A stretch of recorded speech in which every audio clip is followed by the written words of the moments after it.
they messed around and found out. Ohio residents expelled white supremacists from their town. And I mean in a hell of a way. Put it up full mass here. I knew something like this was going to happen eventually.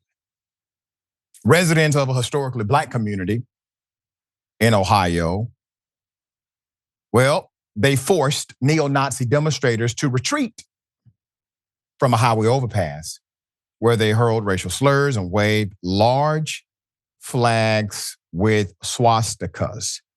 The confrontation, which took place earlier this month, occurred near Lincoln Heights, Ohio, not far from Cincinnati. About a dozen neo-Nazis dressed in black with red face masks, matching those worn in a similar demonstration in Columbus, Ohio last fall, were captured on traffic cameras, waving swastikas, waving their flags, celebrating their racism. They also fastened red swastika banners on the overpass fence and displayed a sign reading, quote, "America for the white man," according to photos shared with CNN. Footage circulating online shows people approaching the demonstrators as police stood between them. Within moments of the confrontation, the neo-Nazis retreated, hastily jumping into a U-Haul box truck, fleeing the scene. Law enforcement at the scene were also seen ushering the demonstrators into the U-Haul truck and signaling them, "You need to get up out of here." The Vision Way overpass links Avondale to Lincoln Heights, the first all-black self-governing city north of the Mason-Dixon line. According to the Cincinnati Preservation Association, Avondale is just 2 miles from Reading, once a sundown town where local laws barred black people and other people of color from being out after sunset to deter them from actually living there. Quote, "We are underestimating the dangers of the police, not even attempting to identify them. Who are they trying to protect? Because it isn't us," local resident Kashara Talbert told CNN after confronting the protesters. Quote, "It could be another Hitler behind those masks. It could be a school shooter behind those masks." The Hamilton County Sheriff's Office quickly stepped in before the confrontation could escalate, quote, and make sure that no one was hurt, quote, end quote, the sheriff said, Sheriff McGuffey. Lincoln Heights residents are understandably upset, the statement read. Quote, "We continue to work with community and emphasize that there's no place for hate in Hamilton County." But real action was never taken by law enforcement. Let's put it up. So Cincinnati mayor condemned the incident in a statement on X, calling the display of swastikas in Avondale shocking and disgusting. Despite the vocal condemnations of hate, residents expressed frustration with public officials and law enforcement, saying the lack of official action forced them to take matters into their own hands. Since there were no consequences, Talbot feared the racist demonstrators would feel emboldened as law enforcement had left the scene without as much as issuing a warning, signaling that racism and hate would be tolerated in Hamilton County. So what happened? The community rose up after the police refused to take action. Teresa Brooks, a Lincoln Heights resident, told CNN one of the white demonstrators called her an N-word, B-word, according to the confrontation. However, she said police dismissed concerns that she felt threatened, citing the neo-Nazis, quote, right to free speech. So dozens of residents, including Ms. Talbot, quickly gathered after photos and videos of the neo-Nazi demonstration spread on Facebook. They confronted the group, seized one of their flags. In other words, they took it. And then they set their flag on fire. Now, I want you to just see the flag for a moment. Now, all these big, bad, racist, bigot neo-Nazis, they stepped up into a place called Lincoln Heights. They got the flag snatched from them, burned, and also fled the scene.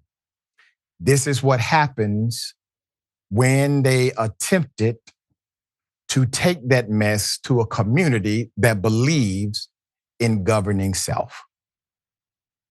The police had the opportunity to do the right thing because they were making a public disturbance. Their aggressive and threatening language is illegal. And I'm sure you could have found one or two trespassing clauses in order to get them to move because none of them applied for a parade permit. But the cops did not. So the community decided to do exactly what they needed to do. So as residents confronted these neo-Nazis, the group, who Tabor said were armed, hurled the N-word at them. A Facebook video shared by an unknown account and obtained by local community members appeared to show the white demonstrators using the N-word and other slurs as residents approached to confront them. Quote, "Look at the N-words coming," end quote. One demonstrator, and they all wear masks, says, as others joined in the racial slur. Another said, quote, "The cops are going to give us an escort to Freddie's car," and another replied, "If yeah."